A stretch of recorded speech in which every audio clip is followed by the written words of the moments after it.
প্রতিদিন এক নতুন ডিউটি শুরু হয়েছে। জানি না কতদিন করতে হবে এই ডিউটি। যতদিন না বৃষ্টি থামছে ততদিন হয়তো এই ডিউটি চলবেই আমার।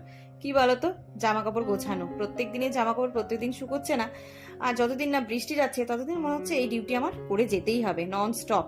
কি করা যাবে বলো, ডেলিকার জামা কাপড় ডেলি তো কাচতে হবে। তো সকালবেলা ঘুম থেকে উঠেই এই কাজগুলোতে লেগে পড়েছি। তার আগে বিছানার চাদরটাকে তুলে নিয়েছি, ওদিকে কিন্তু রান্নাবান্নাও চলছে আমার, মানে সাথে সব কাজই করছি। আর আমার বাড়িতে কিন্তু প্রত্যেক জনের জামা কাপড় আলাদা আলাদা জায়গায় থাকে, একদম জায়গা মতো, নইলেই খুঁজে পাবে না আর চিৎকার করে ডাকবে। তাই একদম গুছিয়ে জায়গা মতো রেখে দিই প্রত্যেক দিনের জামা কাপড় প্রত্যেক দিন।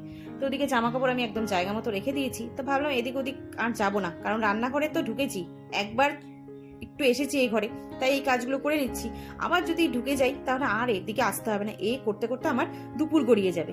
আর কে কে আছো গো আমার মতো, যে এই যে পাতলা ব্ল্যাঙ্কেট গুলো আলমারিতে তুলে রাখতে পারো না? বলে না শীত গ্রীষ্ম বর্ষা কেসি বালি ভরসা, আর আমার বাড়িতে কি ভরসা জানো তো, এই পাতলা ব্ল্যাঙ্কেট, যেটা ছাড়া ওরা দুজনেই ঘুমোতে পারে না। কারণ কি, ওদের নাকি এতটাই ঠান্ডা লাগে এই গরমেও।